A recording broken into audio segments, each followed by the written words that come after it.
Hello, my name is Elliot, 35 years old, living in a modern penthouse in downtown Boston where I can see the Charles River shimmering under the city lights every night. I am the Chief Operating Officer of Green Harvest, an organic food company founded by my grandfather over 50 years ago. Now it is owned and managed by my father, Harold. The role of COO consumes nearly my entire life. Long days in the office, endless business trips, and sleepless nights finalizing international contracts. I've sacrificed many things, dates, vacations, and even personal dreams, all to keep the promise I made to my father that I would take Green Harvest to new heights. But today, on Thanksgiving, I just want a peaceful evening with my family. I drive my Tesla through the tree-lined streets of suburban Boston where our family home is located. The house, or rather a mansion, is a symbol of my family's success. It sits atop a low hill surrounded by perfectly manicured lawns and glossy white wooden fences. The mansion is built in a neoclassical style with towering white marble columns at the entrance, a red-tiled roof imported from Italy, and stained glass windows that sparkle in the twilight.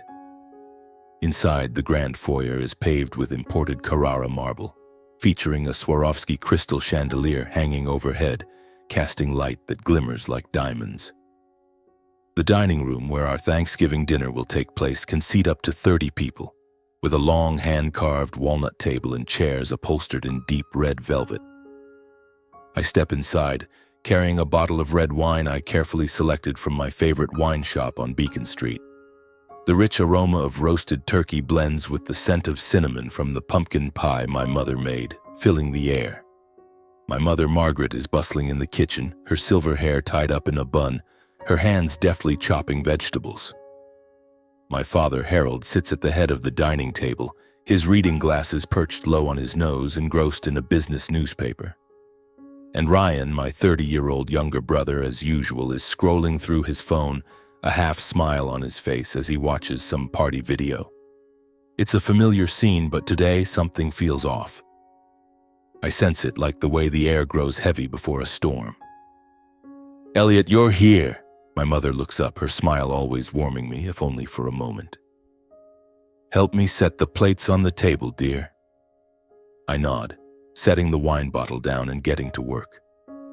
The white porcelain plates, each rimmed with 24-karat gold, are neatly arranged on the splendid walnut table. I glance at my father.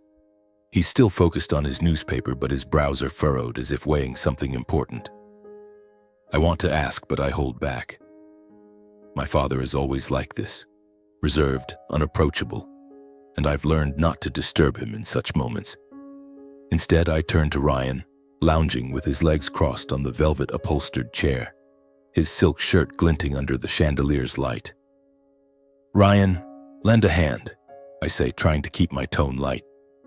"The table's full tonight, and Mom could use some help." Ryan raises an eyebrow, not looking up from his phone. "You're always so serious, Elliot. Relax, it's Thanksgiving. Mom has the staff, doesn't she?"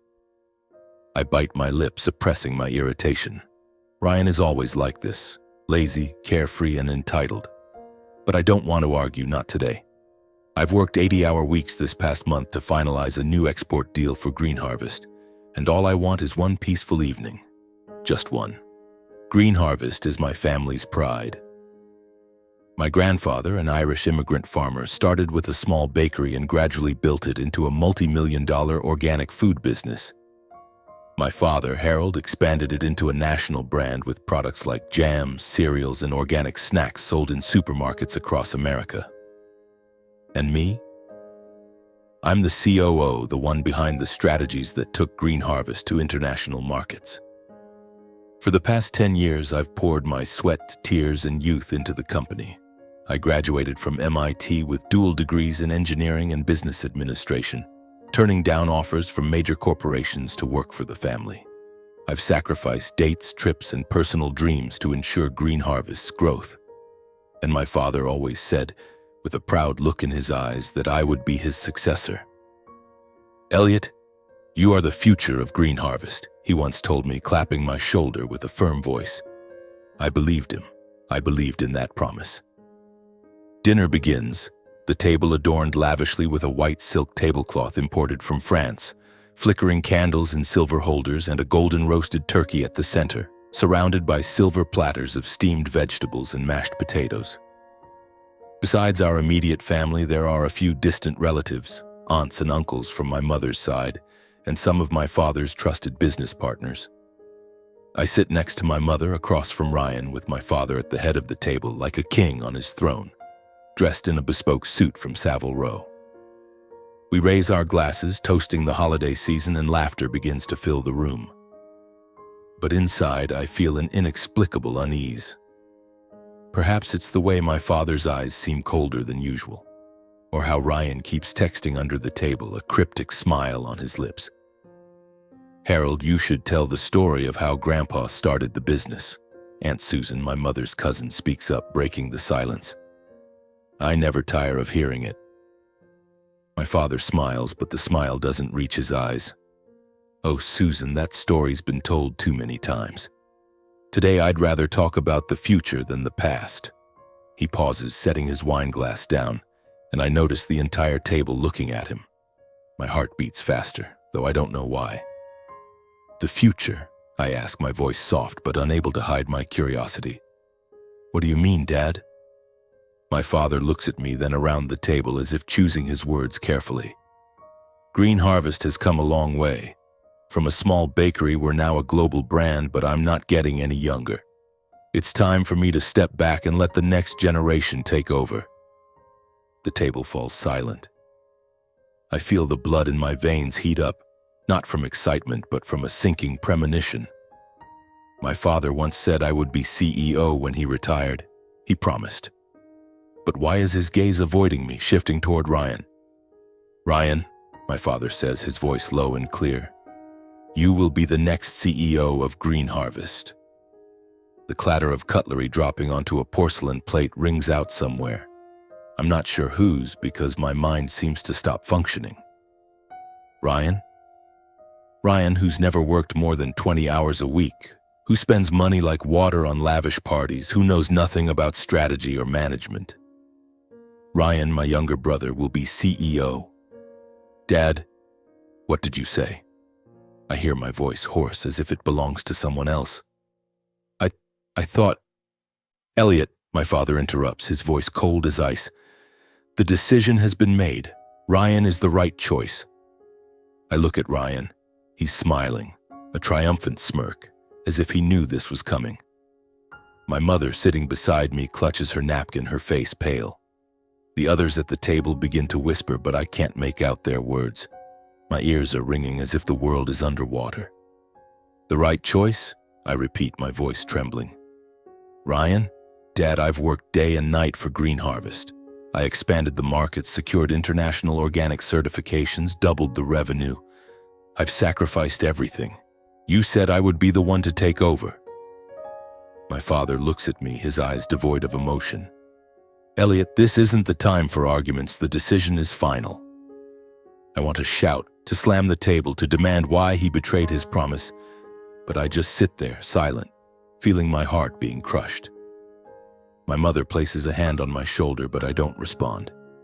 I look around the table, seeing pity, curiosity, and awkwardness in their eyes. Ryan is still scrolling through his phone as if none of this concerns him.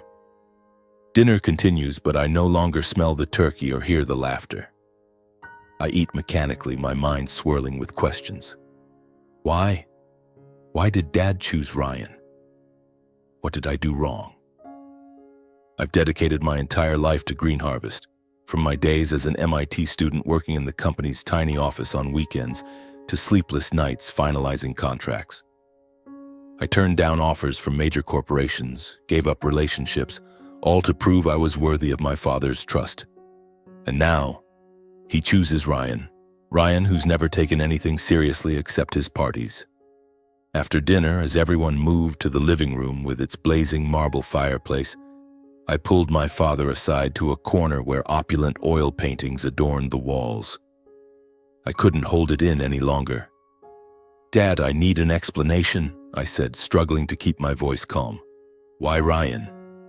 You know he's not capable of running the company. You said I was the right one. You promised."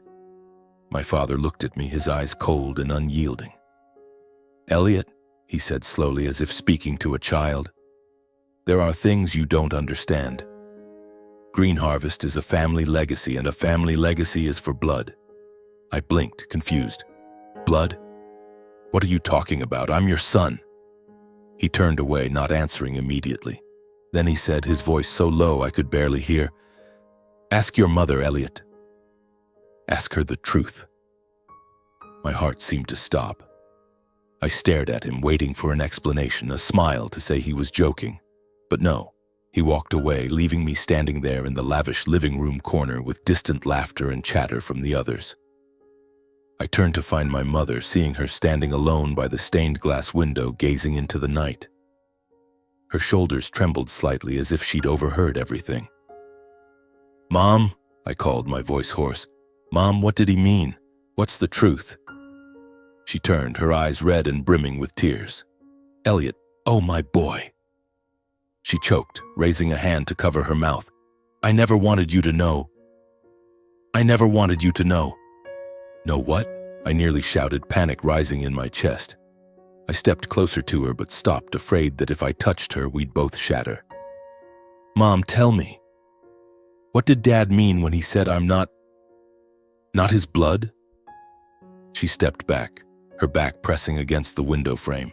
She turned her face away, staring into the darkness outside as if it could hide her secret. But then she turned back, her eyes full of pain. "Elliot, you are everything to me. You've always been my light, but you're not Harold's biological son." The floor beneath me seemed to collapse. Not Harold's son? Not my father's son? I shook my head, unwilling to believe, unable to believe. "Mom, what are you saying? How is that possible?" She began to cry, tears streaming down her time-worn cheeks. "Back then, your father, Harold, and I weren't happy. He was unfaithful, Elliot. He had affairs, long business trips, disappearances with no explanation. I tried to endure it for the family, for our reputation, for Green Harvest. But one night, I couldn't take it anymore. I stood there, frozen like a stone statue, listening to her every word.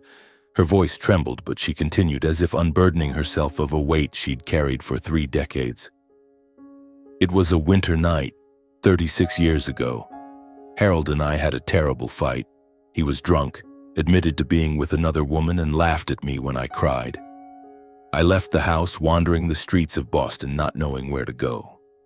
I ended up in a small bar, just looking for some warmth, some comfort. And there, I met someone. He was a waiter, young, kind, and he listened to me when I felt the whole world had turned its back. I let my emotions take over. Just one night, Elliot. One mistake. And then, you were born." I heard every word, but my mind was trapped in a storm. A waiter? A one-night mistake?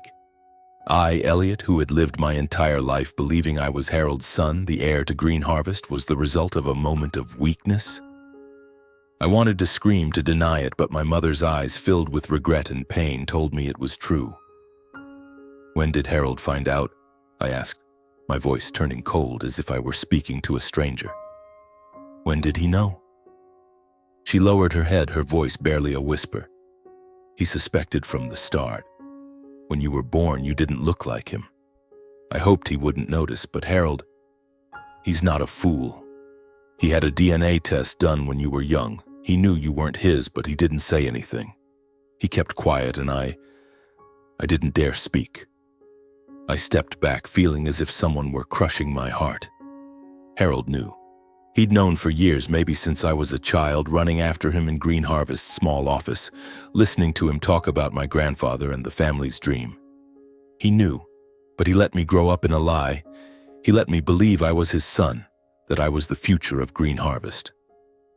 And worse, he used me. "Then why?" I said through gritted teeth, anger rising like a flame.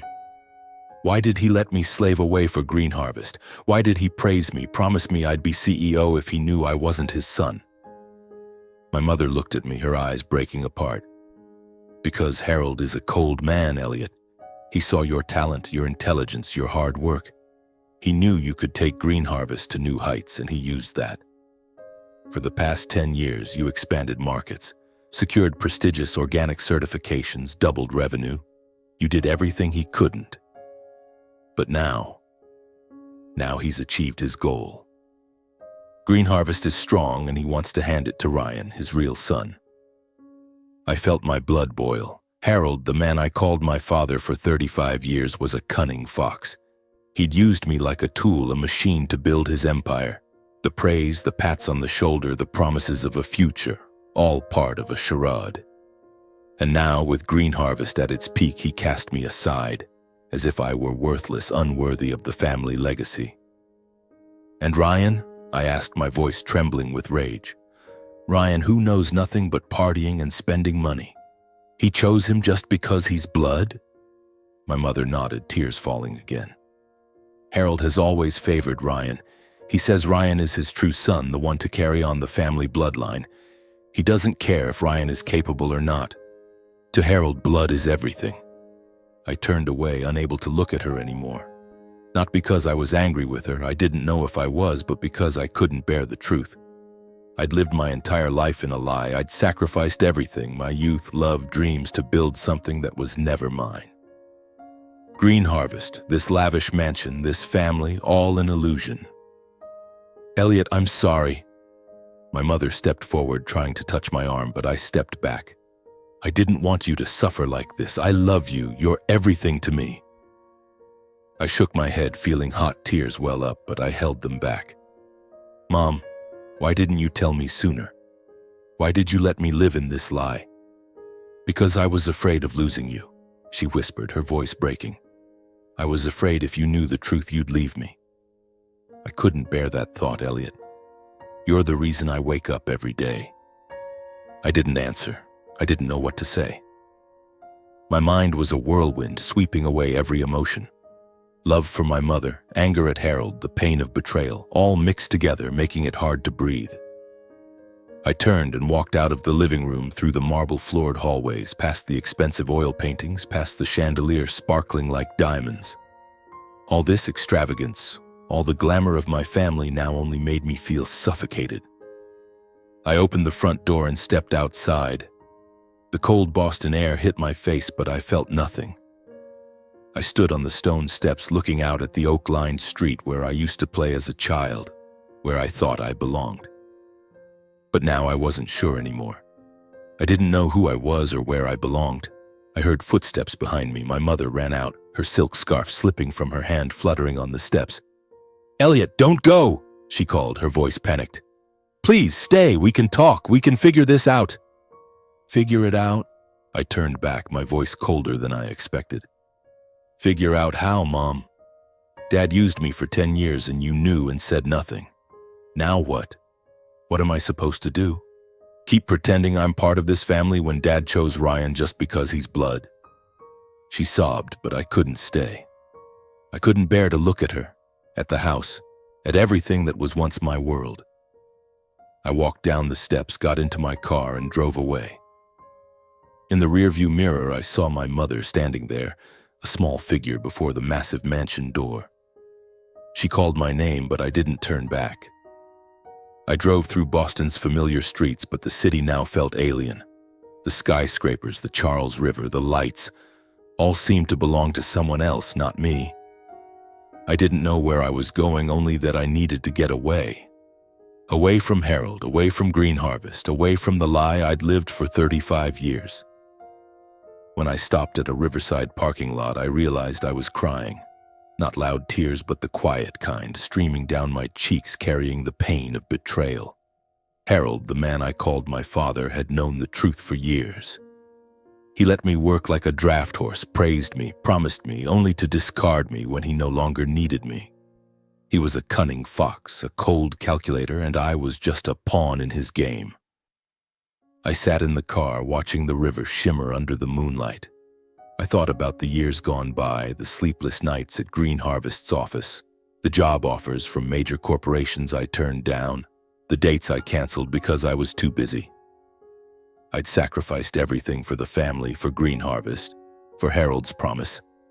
And now, I was left with emptiness, But in that emptiness, a small flame began to burn. I didn't know what it was, anger, pride, or simply the determination not to let Harold win. I wiped my tears, gripped the steering wheel, and told myself this story wouldn't end like this. If Harold thought he could cast me aside and move on as if nothing happened, he was wrong. I would prove I didn't need Green Harvest, didn't need this family to succeed. I started the car and drove back to my downtown Boston apartment. That night I didn't sleep. I sat by the window looking out at the city and began to plan. I would resign as COO. I would leave Green Harvest, leave the family, and start over. I didn't know where I'd go or what I'd do, but one thing I knew. I wouldn't let Harold and his betrayal define my life.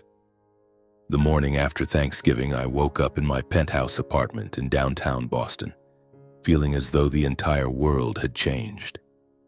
Sunlight streamed through the large glass windows, but it brought no warmth. The previous night's words from Harold, "Ask your mother, Elliot. Ask her the truth," and my mother's tearful confession echoed in my mind. I wasn't Harold's son. 10 years of dedication to Green Harvest, sleepless nights, personal sacrifices, all exchanged for his cold betrayal, the cunning of an old fox. I sat at my desk, opened my laptop, and drafted a resignation letter. A few concise lines. I, Elliot, hereby resign from my position as Chief Operating Officer of Green Harvest, effective immediately. No explanations, no farewells. Harold didn't deserve any courtesy from me. I hit send, emailing the board of directors, closed the laptop, and felt a weight lift from my shoulders. But at the same time, a larger void opened in my chest. I decided to leave Boston. The city with its skyscrapers and shimmering Charles River was now just a reminder of what I'd lost. I contacted a real estate agency and put my penthouse up for sale, a modern apartment with luxurious furnishings and a panoramic view of the city. It was valued at over $1 million. Within days, a wealthy buyer purchased it for $1.2 million. The money was enough to start a new life. After the sale, I packed a few clothes, my laptop, and a framed photo of my mother and me from my MIT graduation day. I blocked Harold's number, Ryan's, and even my mother's. I wasn't entirely angry with her, not completely, but I couldn't face her. Not after she'd hidden the truth from me for 35 years. I needed distance, a place to heal. I chose Montana, specifically a small town called Willow Creek, nestled among golden barley fields and snow-capped mountains on the horizon. I'd read about it in an article described as a peaceful haven where time seemed to stand still and people lived close to nature. I rented a small log cabin on the town's outskirts with a gray-tiled roof and a porch overlooking endless fields. It was nothing like my Boston penthouse, but as I stepped inside, breathing in the scent of pine and fresh air, I felt a flicker of hope. Maybe here I could find myself again. In my first days in Willow Creek, I tried to immerse myself in nature to forget the past. I jogged each morning along a trail by the river, feeling the crisp air fill my lungs. In the evenings, I sat on the porch watching the stars twinkle in Montana's sky, trying to empty my mind. But memories of Harold, of Green Harvest, clung to me like a shadow. Some nights, unable to sleep, I opened my laptop and browsed the internet, searching for news about the family company. An interview in a business magazine made my heart clench. Ryan, in an expensive suit, smiling brightly for the camera, talking about his new vision as Green Harvest's new CEO. The article praised his lavish inauguration ceremony, held right after Thanksgiving with champagne and congratulations from partners. I stared at the photo of Ryan standing beside Harold, both smiling as if I'd never existed. I slammed the laptop shut, my chest heavy, but I told myself, I won't let them define me. One afternoon, while buying coffee at Clara's Brew, a cozy little shop with the scent of freshly baked cookies, I overheard a group of young people talking animatedly in a corner. They were around 25 to 30, wearing flannel shirts and jeans, discussing a startup project for sustainable food production. I hadn't planned to join in, but when I heard them mention regenerative lentil farming and direct-to-consumer distribution, I couldn't resist. I approached, introduced myself, and asked if I could join their conversation. The group consisted of 3 people: Mia, an ecologist with brown hair tied high and eyes full of passion; Leo, an agricultural engineer with a shy smile but vast knowledge; and Ava, a marketing expert with a persuasive charm that reminded me of my younger self. They were developing a startup called Earthroot, aiming to produce organic, eco-friendly food and support local farmers. But they lacked capital and operational experience. I listened, feeling a familiar flame ignite within me, the fire of passion and ambition I thought I'd lost after Thanksgiving. After weeks of meetings and discussions, I decided to invest in Earthroot. With over $1 million from the penthouse sale, I became the primary shareholder, contributing $800,000 to the project. But I didn't just want to be an investor. I wanted to be hands-on, to dig into the soil, to build something from scratch, as I had with Green Harvest, but this time for myself. Mia, Leo, and Ava welcomed me to the team, though they were surprised to learn I'd been the COO of a multi-million-dollar company. "You left Boston for this?" Ava asked, raising an eyebrow. I just smiled, avoiding details about my past. "I wanted a fresh start," I said, and they didn't press further. We started working immediately. I leased a small plot of land on the outskirts of Willow Creek and built a warehouse for production. Mia designed a regenerative farming system. Leo developed water-saving irrigation technology, and Ava crafted Earthroot's brand with a logo of a green tree rising from the soil. I took on operations, negotiating with suppliers and seeking customers. Those early days were exhilarating. We worked late into the night, ate pizza in the warehouse, and laughed about our dream of making Earthroot a national brand. But startups are never easy. The following months brought countless challenges. An unexpected frost ruined our first lentil crop, costing us tens of thousands of dollars. A major distributor rejected our contract because Earthroot wasn't established enough. Worst of all, we argued. Mia and Leo clashed over farming methods, and Ava felt I was too controlling when I demanded detailed reports. My $800,000 investment was dwindling, and I began to worry. I'd poured everything into Earthroot: money, time, hope. If it failed, I'd lose everything, again. Just when I thought things were falling apart, a letter arrived from an investment fund called Horizon Fund. They offered to invest $5 million in Earthroot on the condition of anonymity. The letter stated they were impressed by our vision and wanted to support us without interfering. I read it over and over, unable to believe my eyes. The money was enough to expand production, hire more staff, and build a small factory. Mia, Leo, and Ava cheered when I shared the news. We opened a cheap bottle of wine, sat in the warehouse, and for the first time in months, I felt we had a chance. With the new investment, Earthroot began to thrive. We launched our first product line, lentil jams and organic cookies, at local farmers markets, then expanded to supermarkets in Montana and Idaho. Ava's social media campaign made Earthroot a beloved name among sustainable food enthusiasts. Mia and Leo refined our farming methods, earning us a national organic certification. I worked day and night, but this time it didn't feel like the pressure of Green Harvest. Here I was working for myself, for Mia, Leo, Ava, and for Willow Creek. 3 years have passed since I left Boston, left Green Harvest, left the family and the lies that shaped 35 years of my life. In Willow Creek, Montana, I found a new rhythm, slow but filled with meaning. Earthroot, the startup I built with Mia, Leo, and Ava, has become a beloved name, with batches of lentil jam and organic cookies gracing supermarket shelves from Montana to Idaho and recently Canada. Each day I wake up to the scent of fresh grass and the sound of birds chirping over the fields, feeling like a new person. But despite my efforts to immerse myself in nature, in work, in the smiles of my Willow Creek friends, there are quiet moments when old wounds resurface, reminding me of Harold Ryan and my mother. One late autumn afternoon, as the barley fields in front of my cabin glowed golden under the fading sunlight, I sat in Earthroot's modest office, really just a corner of the warehouse with an old wooden desk and a laptop.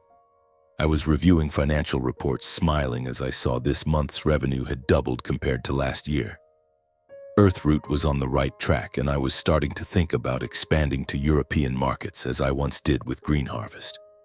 But those thoughts were interrupted by a knock at the door. I was surprised.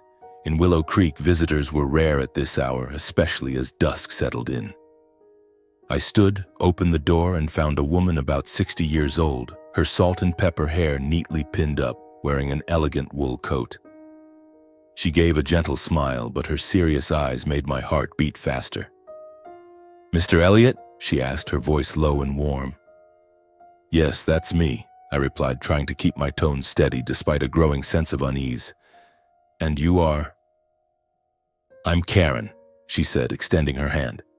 "Karen Sullivan, a representative of Horizon Fund. I have something for you." Horizon Fund. The name jolted me.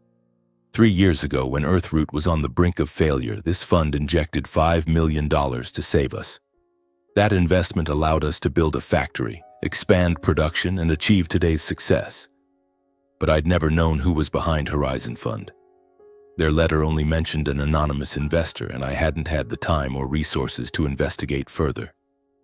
Karen handed me a cream-colored envelope, thick and heavy, with my name, Elliott, written in elegant handwriting. "This is something you need to read," she said, her voice soft but laden with meaning. "And I think we should talk." I invited her in, gesturing to an old wooden chair by the kitchen table. I brewed 2 cups of tea, trying to keep my hands from trembling as I set the envelope on the table. Something in Karen's eyes, a deep empathy, told me this wasn't just a business meeting. I sat down, staring at the envelope, my heart tightening as I recognized the handwriting.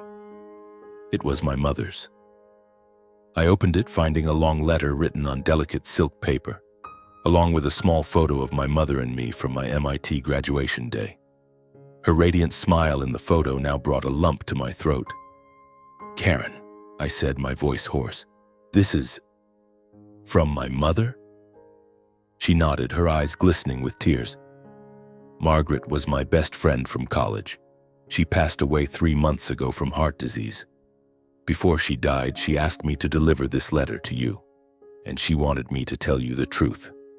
I gripped the letter tightly, my mind reeling. My mother was gone? 3 months ago? I didn't know. I'd blocked her number, cut off all contact because I couldn't bear the pain of thinking about her, about what she'd hidden from me. But now, knowing she was gone forever, I felt a larger void open in my chest. "Karen, please tell me," I whispered. "What's the truth?" Karen took a deep breath, as if preparing for a long story. "Margaret was always tormented by what happened between you and the family. After that Thanksgiving, when you left Boston, she nearly broke down. She told me she'd made the biggest mistake of her life by hiding the truth about your biological father. She loved you, Elliott, more than anything, but she didn't dare reach out, afraid you wouldn't forgive her." I bowed my head, feeling hot tears well up. I remembered my mother standing on the mansion's steps, calling my name as I drove away. I'd left her without a goodbye, too hurt to stay. But now, hearing Karen, I began to understand that my mother had suffered just as much. "Margaret didn't want you to feel tied to the family," Karen continued. "She knew you'd chosen Montana to start over, and she wanted to help. She sold her personal assets, some Boston properties, family heirloom jewelry, to create Horizon Fund. The $5 million investment in Earthroot came from her. She wanted you to have a fresh start, a chance to build something of your own, free from the shadow of Green Harvest or Herald." I looked up, stunned. Horizon Fund was my mother? She'd been quietly watching over me, supporting me even when I didn't know. I remembered the days when Earthroot was nearly bankrupt, when we lost our first lentil crop, when distributors rejected us, when my team and I argued to the point of exhaustion. Without that investment, we wouldn't have made it. My mother had saved Earthroot, saved my dream without needing me to know. "She came to Montana once," Karen said, her voice softening. "Just once, about 2 years ago. She stood at a distance watching you work in the fields with your team.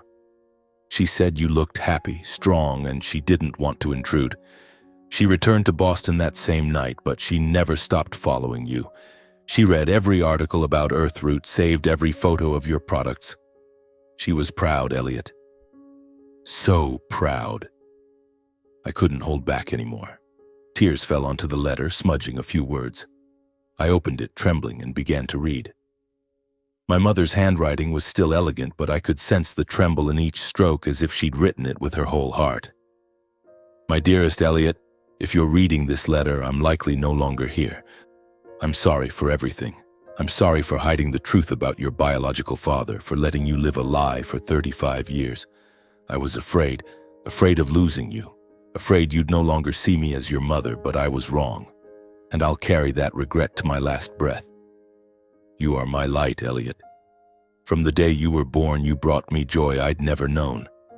I watched you grow, intelligent, hardworking, compassionate, and I knew you'd achieve great things.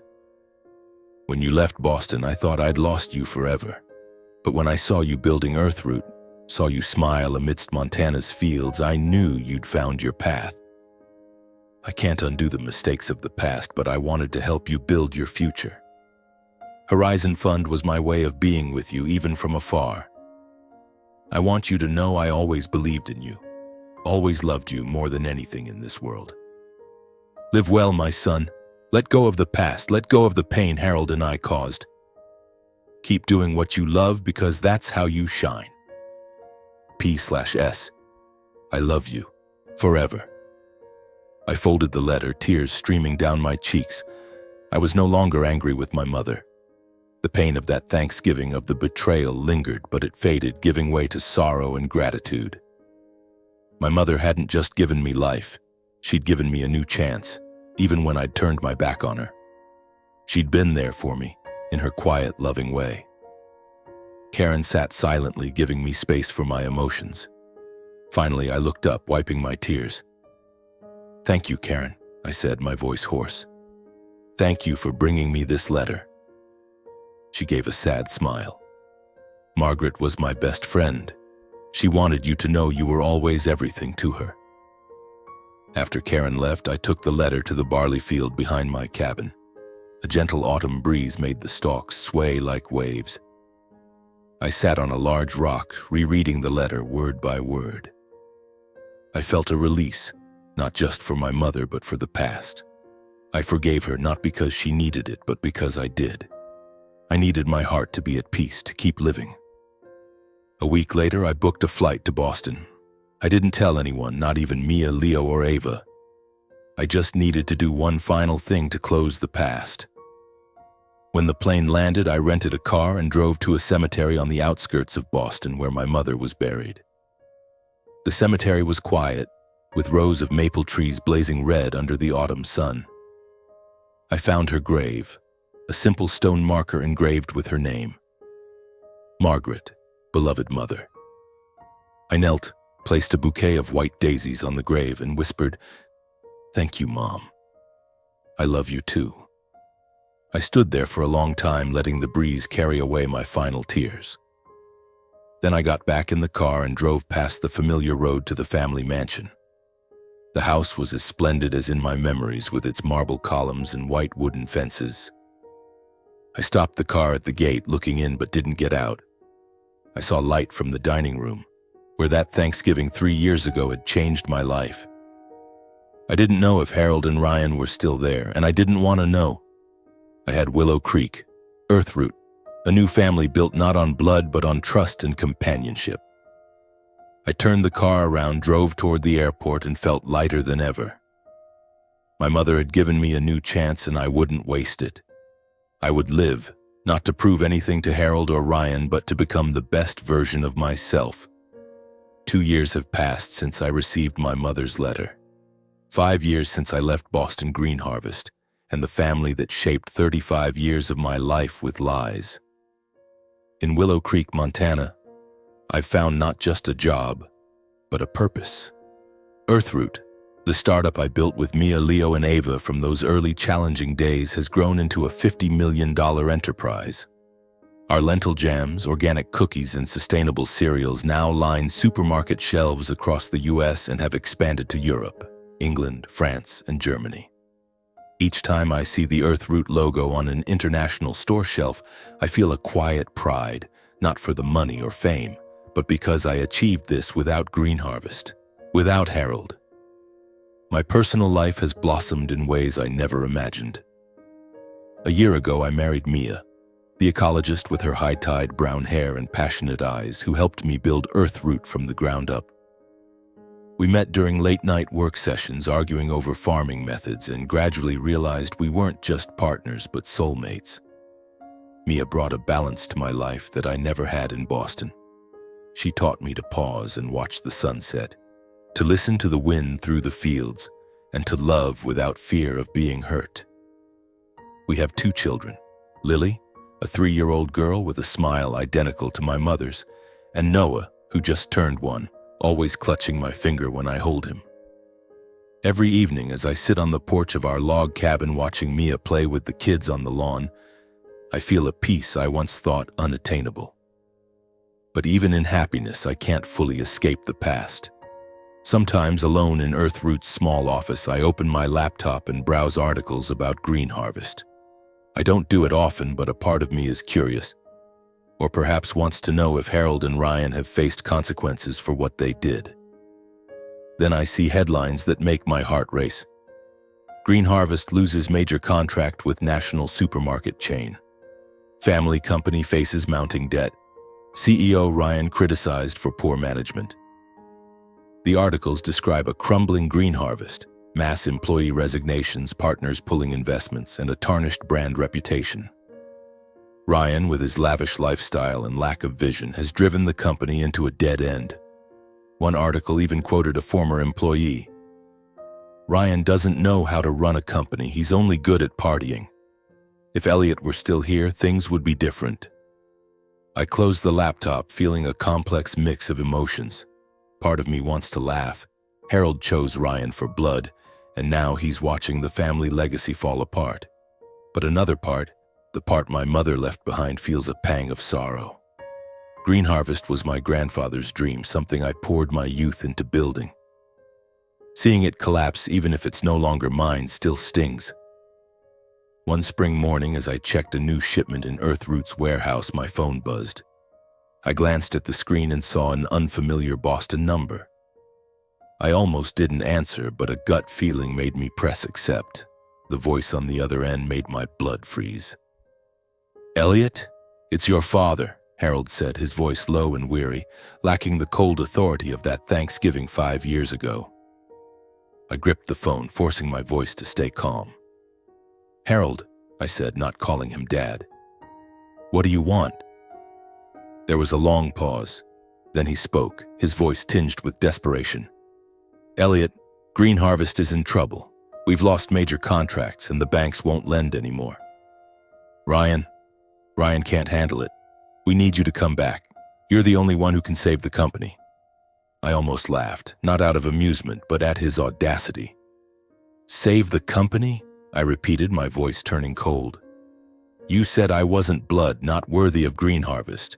You chose Ryan. And now?" Harold sighed, and I could picture him in his old office, glasses slipping down his nose. "Elliot, I know I was wrong. I was too stubborn. But Green Harvest is the family legacy. You were once part of it. I'm sorry for what happened. Come back, son. I'll share the profits, even give you the CEO position." His apology sounded hollow, like a hastily scripted performance. Before I could respond, another voice came through the speaker. "Elliot, it's Ryan," my brother cut in, his tone urgent. "Look, I know I screwed things up, but we're family. You can't abandon Green Harvest. Help us, please." I stood in the warehouse, surrounded by the scent of barley, listening to pleas from the 2 people who betrayed me. I remembered Harold's cold gaze when he said I wasn't his son. I remembered Ryan's triumphant smirk when he was named CEO. And I remembered my mother, who quietly sold her assets to help me build Earthroot while Harold and Ryan didn't care. "Family?" I said, my voice sharp as a blade. "Harold, you made it clear I wasn't family when you chose Ryan for blood. Ryan, you did nothing but spend money and ruin the company. Green harvest isn't my responsibility anymore. You chose this path, now face the consequences. Elliot, please, Harold tried, but I cut him off. No, I said firmly. I have my own family here, Mia, Lily, Noah, and the Willow Creek community. I have Earthroot, something I built from scratch without lies or betrayal. You're no longer part of my life. I hung up, my heart pounding, not from anger, but from liberation. I once thought I needed Green Harvest to prove my worth. But now, standing in Earthroot's warehouse, surrounded by sacks of barley and Mia's laughter drifting from the fields outside, I knew I didn't need them. I had found my path. I stepped outside, breathing in Montana's fresh air. Lily ran to me, hugging my leg, and I scooped her up, laughing as she pointed to the fields. Daddy, look, the plants are growing. Mia approached, Noah asleep in her arms, and I felt a wholeness no money or fame could provide. Green Harvest might collapse. Harold and Ryan might face the consequences of their arrogance and favoritism. But I no longer cared.